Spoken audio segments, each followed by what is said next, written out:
하나님 말씀 고린도전서 16장 오늘은 13절부터 24절 끝절까지의 말씀입니다. 고린도전서 16장 13절부터 24절까지의 말씀, 제가 한 절, 여러분들이 한 절 같이 교독하며 낭독합니다. 깨어 믿음에 굳게 서서 남자답게 경건하라. 너희 모든 일을 사랑으로 행하라. 형제들아, 스네파나의 집은 곧 아가야의 첫 열매요 또 성도 섬기기로 작정한 줄을 너희가 아는지라. 내가 너희를 권하노니 이 같은 사람들과 또 함께 일하며 수고하는 모든 사람에게 순종하라. 내가 스테파나와 부드나도와 아가이고가 온 것을 기뻐하노니 그들이 너희의 부족한 것을 채웠습니다. 그들이 나와 너희 마음을 시원하게 하였으니 그러므로 너희는 이런 사람들을 알아주라. 아시아의 교회들이 너희에게 무난하고 아굴라와 브리스가와 그 집에 있는 교회가 주 안에서 너희에게 간절히 무난하고 모든 형제도 너희에게 무난하니 너희는 거룩하게 입맞춤으로 서로 무난하라. 나 바울은 친필로 너희에게 무난하노니 만일 누구든지 주를 사랑하지 아니하면 저주를 받을지어다. 우리 주여 오시옵소서. 주 예수 그리스도의 은혜가 너희와 함께하고 나의 사랑이 그리스도 예수 안에서 너희 무리와 함께 할지어다. 아멘. 할렐루야. 아멘. 살아계신 우리 주님을 찬양합니다. 아멘. 오늘도 이 새벽을 깨워 이 성전에서 또한 각 처소에서 예배하시는 우리 모든 성도들 하나님의 크신 은혜와 평강이 임하게 되기를 축원합니다. 아멘. 오늘도 이제 이번 한 주간도 또 새로운 한 주간이 시작이 됩니다. 여러분, 날마다 우리는 말씀 붙잡고 또 성령의 인도하심으로 승리하는 그런 복된 삶을 사시기를 축원합니다. 아멘. 오늘도 은혜의 날로 승리의 날로 선포하노라. 아멘. 자, 따라합니다. 은혜 안에서 자라가라. 은혜 안에서 자라나라. 예, 오늘 말씀의 제목입니다. 열정은 살아있다는 증거입니다. 여러분, 열정적으로 산다는 것은 기대와 희망과 열의를 품고 사는 삶을 의미합니다. 또한 반복적인 일이라 할지라도 꾸준하게 지속적으로 잘하는 것을 의미하기도 해요. 이런 의미에서 열정의 반대는 바로 죽은 삶입니다. 무슨 말입니까? 열정이 없는 사람은요, 생물학적으로는 살아 있을 수 있겠지만 영적으로는 죽어 있는 삶을 의미합니다. 예전에 나도 참 뜨거웠는데, 예전에는 교회에서 교사도 하고 찬양대도 하고 전도도 열심히 했고 뭐 여성교회 장로회고 모도 하고 그런데 어느 순간서부터 그냥 주일에 교회만 나가고 있어. 여러분, 이것은 사실 열정 없는 그러한 신앙입니다. 여러분, 하나님을 향한 열정이 있으십니까? 아멘. 여러분, 영적인 열불이 나야 되리라 믿습니다. 아멘. 어리고 어리석고 능력이 부족하다 하더라도 하나님은 우리의 가슴 속에 하나님을 향한 뜨거운 사랑이 있는 사람을 반드시 사용하신다. 아멘. 그래서 여러분, 부족하고 조금 연약해도 열정 있는 사람들한테는 못 당하는 거예요. 아멘. 물론 세상에는 잘못된 열심도 있어요. 그러나 열정이 없으면 아무것도 할 수 없는 것입니다. 하나님은 우리의 거칠고 투박한 열정도 우리의 목적을 분명하게 하고 또 방향을 다듬어서 사용하시는 그런 살아계신 하나님이신 줄 믿습니다. 아멘. 심지어 우리의 분노, 비난, 죄, 불순종까지 다루어 가시면서 우리의 좋지 못한 에너지조차 그분의 섭리로 고쳐주시고 그리고 사용해 주시는 줄 믿습니다. 아멘. 여러분 동쪽으로 잘 달리는 말이 서쪽으로도 잘 달린다는 말이 있어요. 여러분 바울의 경우가 그랬습니다. 그는 율법의 열심이었으나 결국 복음을 위한 열정으로 자신의 모든 이제 삶을 남아있는 삶을 목숨을 다해서 여러분 전도하고 선교하는 일에 앞장서지 않았어요. 하나님이 우리 인생 깊은 곳에 열정을 심어 놓으신 줄 믿습니다. 아멘. 여러분 그 열정이 사그라지지 않도록 그 열정에 불이 꺼지지 않도록 여러분 날마다 성령의 불을 지필 수 있게 되기를 축원합니다. 아멘. 열정으로 하나님을 사랑하고 열정으로 이웃을 사랑하십시오. 아멘. 여러분 열정이라는 이 거룩한 행동이 하나님을 향한 우리의 사랑과 믿음의 원동력이 되어줄 줄 믿습니다. 아멘. 열정을 다하는 영적인 성도들이 되시기를 축원합니다. 아멘. 교회는요 생명의 공동체입니다. 하나님의 말씀을 양식 삼아 계속 어떻게 해요? 자라나야만 하는 것입니다. 아멘. 바울의 마지막 권면에는 교회가 자라는데 몇 가지 주제를 담고 있어요. 먼저 깨어 있어야 하는 것입니다. 아멘. 영적으로 깨어서 하나님의 말씀을 받으라는 것이죠. 아멘. 하나님의 말씀에 귀를 기울이고 의식적으로 하나님 앞에 나아가는 자들이 되시기를 축원합니다. 아멘. 여러분 영혼이 잠들면 삶이 희미해지는 거예요. 주여. 무기력한 겁니다. 또 불필요한 고뇌도 찾아온다는 것입니다. 깨어있는 삶, 어둠 속에서 진리의 등불을 들고 앞으로 나아가게 하는 줄 믿습니다. 아멘. 자, 바울은 오늘 편지를 마무리하면서 마지막 당부와 그리고 문안을 전합니다. 마지막 인사에서 유독 사랑이라는 그러한 단어가 눈에 띄어요. 여러 은사를 열거하면서도 무엇이 제일 중요하다? 사랑이 제일 중요하다. 그렇게 말했던 바울은 마무리도 사랑으로 서로 무난하고 사랑으로 서로 순종하며 사랑으로 서로 알아주라고 당부합니다.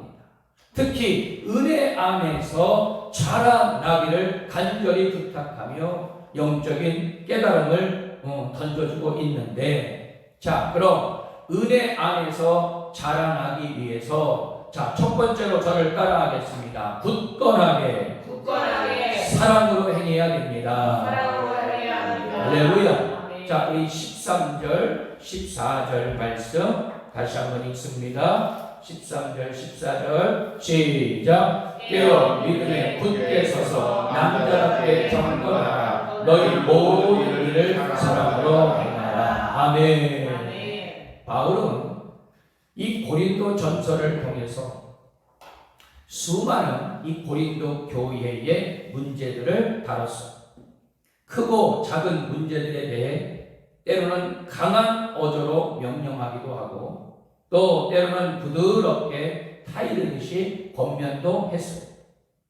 바울은 이제 성도들이 강건하기를 당부하고 있습니다. 여러분 어떤 일에 있어서요 우리가 그 문제를 어떻게 받아들이느냐 여러분 이거 상당히 중요합니다. 여러분 똑같은 일, 똑같은 사건이어도요 내가 그것을 어떻게 바라보느냐에 따라서 해석의 능력이 달라지게 된다는 거예요.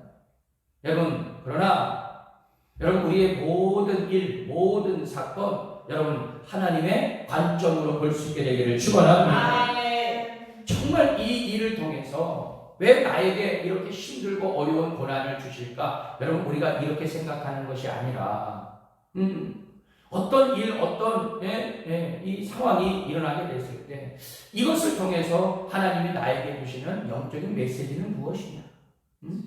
우리 주님의 마음은 어떤 것이며 주님이 나에게 어떤 뜻을 가지고 계시느냐? 여러분 우리는 이것을 항상 묵상을 해볼 필요가 있어요.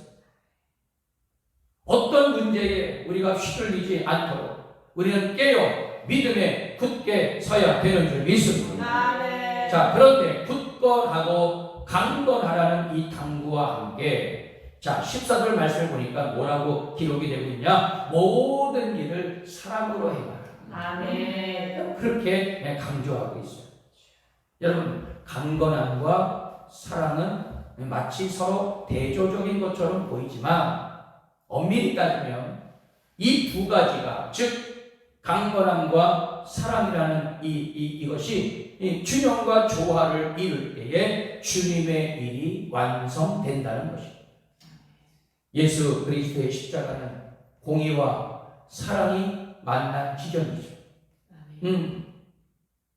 공의가 실현되면서 사랑이 이루어지는 현장이 바로 십자가의 현장이었어요.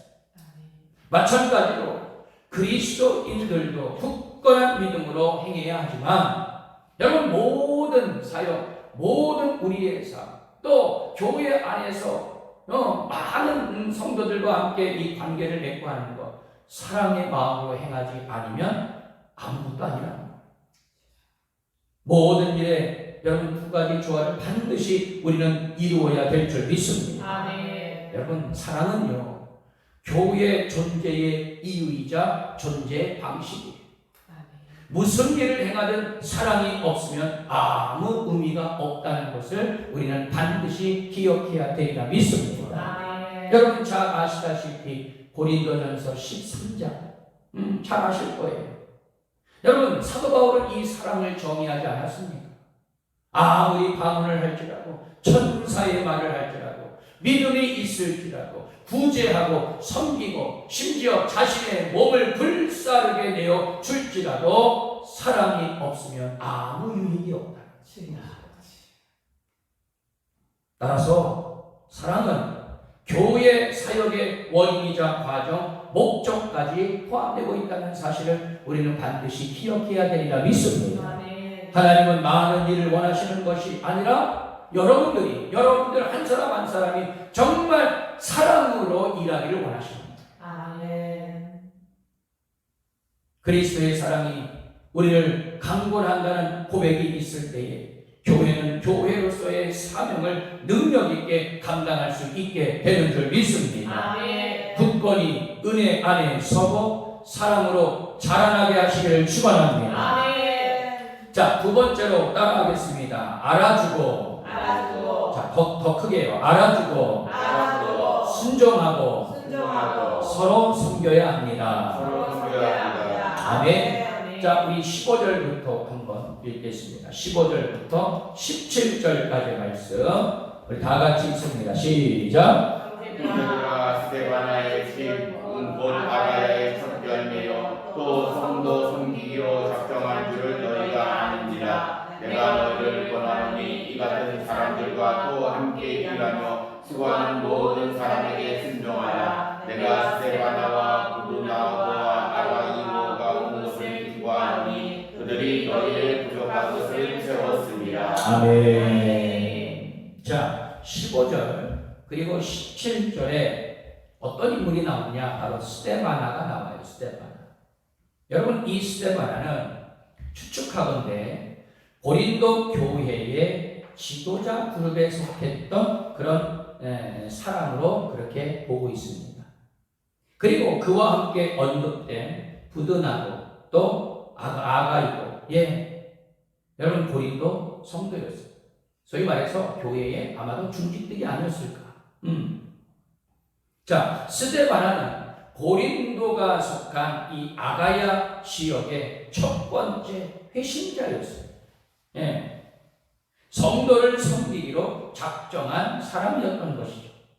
바울은 이렇게 귀하게 섬기는 자에게 성도들이 순종해야 하고 또 이들의 수고를 알아주어야 한다라고 권면합니다.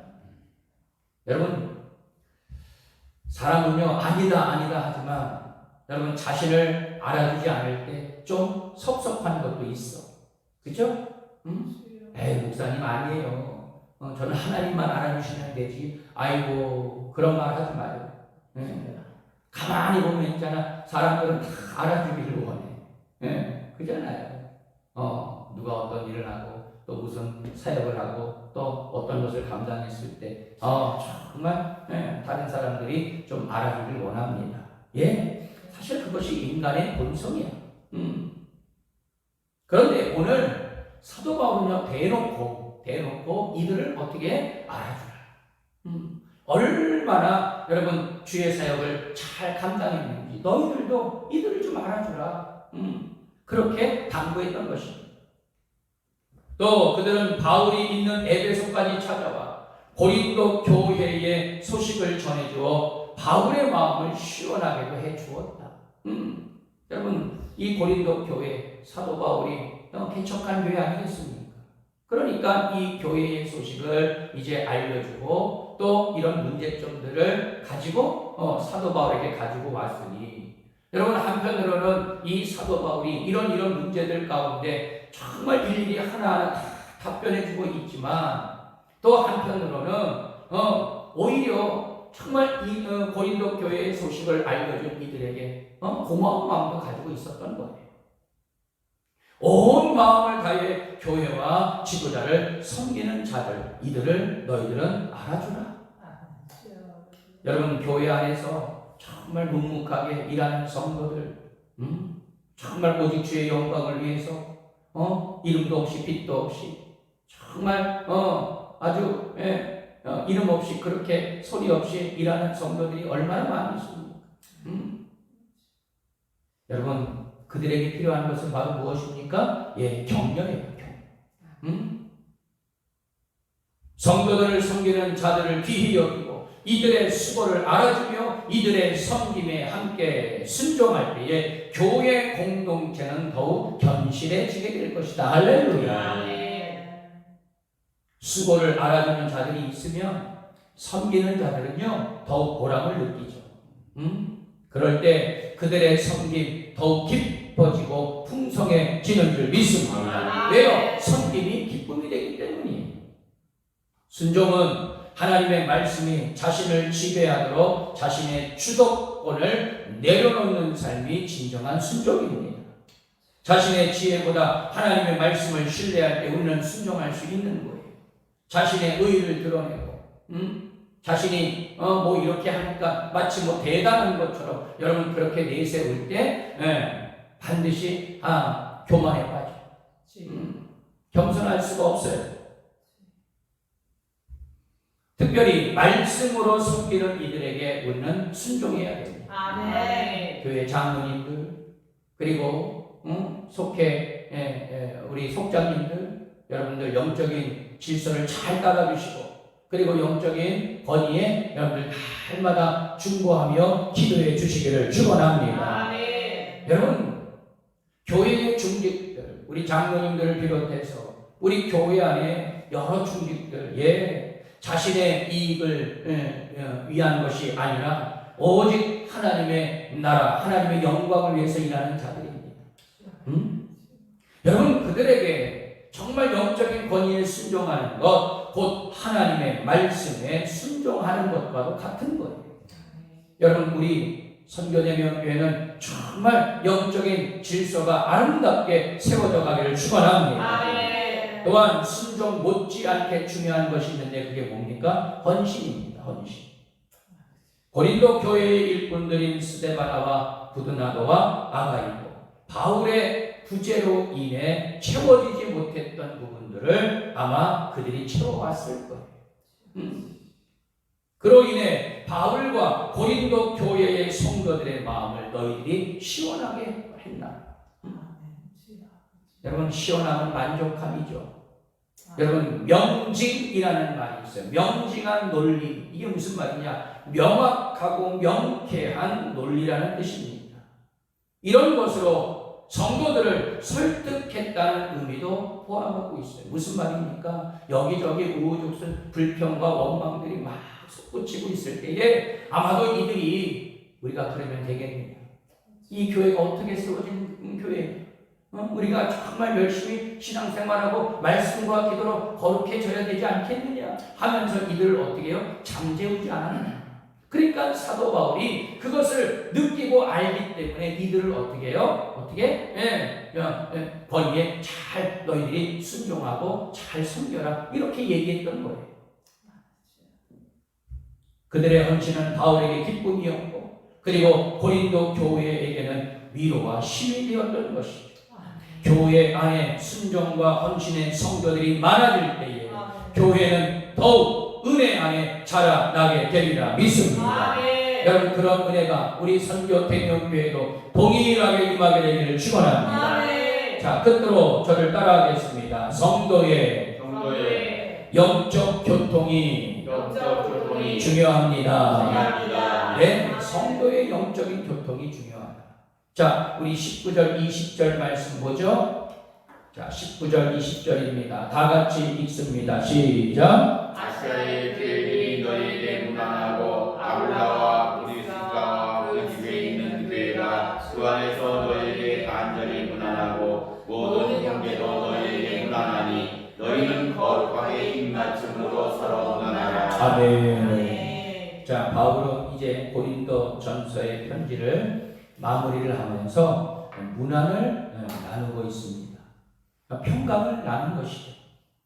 고린도 교회에게 다른 성도와 성도들의 문안을 전하기도 했습니다.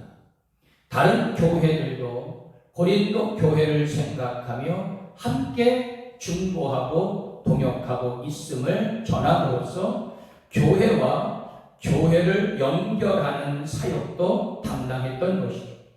또한 고린도 교회 성도들에게 거룩하게 입맞춤, 다시 말해서 영적인 교통을 통해서 서로 문안하라고 그렇게 권면했습니다. 다른 교회와 그 성도들의 문안을 들으면서 성도들끼리 서로 문안을 나누어 모두 이 교제를 함께 나누라는 것이죠. 여러분, 믿음의 성도들은요, 영적인 교제를 나누는 자들입니다.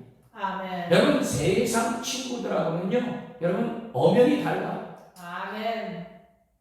여러분, 세상 친구들 다 끊으라는 얘기 아닙니다. 여러분, 세상 친구들은 또 세상 친구들 간에 또 그러한 또 묘미가 있고, 여러분, 또 우리 믿음의 성도들끼리도 이 영적인 묘미가 있는데, 여러분, 세상 친구들을 만나는 것보다도 영적인 친구들을 만나는 것이 더 중요하다는 것을 일깨워주고 있습니다. 아멘. 여러분, 그게 바로 뭐냐? 관심이야, 관심. 제가요, 부여에서 목회할 때에, 어떠한 일이 있었냐면, 좀 이렇게 젊은 그룹에 속한 목회자들, 또 조금 힘들게 또 어렵게 목회하는 그런 몇 명의 성도들이 저기 목회자들이 있었는데, 어떤 한 분이 이제 중재를 해가지고 우리 매주 수요일마다 오전에 모여서 서로 같이 기도하는 것이 어떻겠느냐. 그래서요, 7개 교회가 이제 매주 돌아가면서 그 교회에 방문해가지고 그 교회에 어떤 어려움이 있는지, 또 무엇을 위해서 기도하고 있는지 집중적으로 그렇게 기도회를 연 적이 있었어요. 그런데 처음부터 이제 마무리를 하는 그 순간까지 얼마나 힘과 용기를 얻었는지 모릅니다. 네? 그래서요, 그 교회의 형편을 알아보고 또 그 교회가 지금 당면하고 있는 어떤 기도 제목이 있으면 그걸 집중적으로 7개 교회 목사님들, 사모님들이 같이 다 모여가지고 뜨겁게 기도의 모임이 있었습니다. 근데 저는요, 그래서 또 이렇게 만날 때마다 기도의 제목이 이루어진 것을 서로 간증하기도 하고, 서로 울며 또 웃고 이러면서 얼마나 서로 이렇게 위안이 되었는지 몰라요. 저는 그 기도의 모임을 통해서 또 한 가지 느꼈어. 그래, 기도밖에는 없구나. 아멘. 영적인 자들은 어쩔 수가 없어요. 여러분, 기도 외에는 이런 이유가 나갈 수 없음을 또 한 번 저는 경험한 그 순간이었습니다. 여러분, 우리는 홀로 선 자들이 아닙니다. 아멘. 바울은 오늘 친필로 마지막 인사를 나누면서 다시 한번 주님을 사랑하라고 권면하며 고린도 교회를 향한 사랑을 전하고 있습니다. 고린도 전서는 사랑으로 기록한 것이니 성도들도 사랑으로 살아가기를 권면하는 것입니다. 바울의 이 간절한 사랑이 느껴지는 마지막 인사죠. 교회는 이처럼 사랑을 나누는 공동체로서 특히 영적인 교통을 나누는 관계 회복의 장소이기도 한 것입니다. 여러분, 영적인 문화, 즉 영적인 교통은 사랑으로 돌보는 것이고 또 서로의 필요를 채워주는 영적 교제이기도 합니다. 아멘. 여러분, 영적인 교통 안에서의 사랑은 자신을 내어주고 상대를 어떻게 해요? 채워주는 것이죠.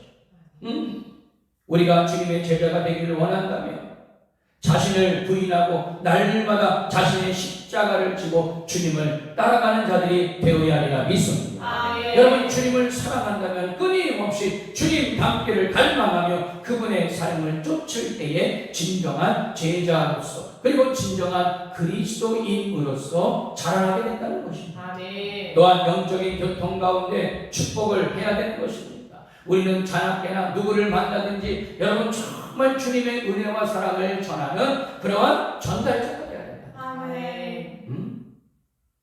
미워하고 시기하는 마음, 여러분 다른 사람은 어찌 감히 축복할 수 있겠냐, 그죠? 여러분, 이러한 축복은요 아무런 의미가 없어요. 여러분, 말로 누가 못합니까? 여러분, 그러나 그건 진정한 축복이 아니에요. 여러분, 어떻게 영혼을 사랑하지도 않으면서 어떻게 감히 여러분 축복한다라고 우리가 감히 이야기할 수 있겠냐. 오늘 바울은 서신을 마무리하면서 고린도 교회를 축복하고 있어요. 너희들 안에 이런 어려움과 문제들이 있지만 나는 그럼에도 불구하고 너희들을 정말 주님의 이름으로 사랑한다. 여러분, 이것이 바로 진정한 영혼 사랑, 아비의 마음이 아니겠습니까? 고린도 교회 안에는 바울을 대적하는 자들도 있었고 비판하는 자들도 분명히 있었을 거예요. 그러나 그들도 저주하지 않고 바울을 오히려 축복하고 있습니다. 그리스도의 은혜가 함께하기를 기도했던 것이죠. 요컨대 우리 교회 모든 성도들, 첫째는 우리 주님과의 영적인 교통이 날마다 회복되기를 축원합니다. 또 주의 종과의 영적인 교통도 중요해요. 또 성도 간의 영적 교통을 잘 이루시고 서로 은혜 안에 자라가며 그리고 너도 잘 되고 나도 잘 되고 할렐루야. 여러분, 이런 축복의 삶이 될 수 있게 되기를 주님의 이름으로 축원합니다. 결론의 말씀입니다. 사랑하는 우리 선교대명교회 성도 여러분, 바울은 오늘 고린도 교회를 향해 깨어있는 신앙생활을 명하고 있습니다. 우리는 잠자는 믿음이 아니라 열정을 갖고 있습니다. 경계하며 깨어있는 믿음을 가지고 신앙생활, 그 거룩한 푯대를 향하여 매일매일 뚜벅뚜벅 한 걸음 한 걸음 걸어가는 승리의 성도들이 되어야 하리라 믿습니다. 그것이 우리 주님을 기쁘시게 하는 삶이고 주님이 다시 오실 때 우리가 받을 상급이기도 해요. 언제나 교회를 화평하게 사랑으로 세우는 자들이 되시기를 축원합니다. 또한 교회는 그리스도 안에서 서로 섬김으로 든든히 은혜로 세워져 가야 한다는 것입니다. 섬김이 때로는 힘들고 지치게 되면 교회는요 어려워질 수밖에 없어요. 내가 아니어도 다른 사람 하겠지. 나 아니어도 다른 사람들이 얼마나 잘하겠느냐. 여러분, 그렇게만 생각하지 말고 정말 작고 미비하지만 연약하지만 나 한 사람의 섬김을 통해서 여러분 우리 교회 모든 공동체 성도들이 은혜 안에 자라가게 된다는 사실. 서로 사랑으로 격려하고 서로 순종함으로 힘을 보태줄 수 있게 되기를 축원합니다. 나아가 서로 인정하고 칭찬해 주십시오. 그리고 축복해 주십시오. 그렇게 함으로 주님 안에서 은혜 안에서 온전히 자라가는 교회 공동체를 이루시기를 주님의 이름으로 축원합니다. 기도합니다.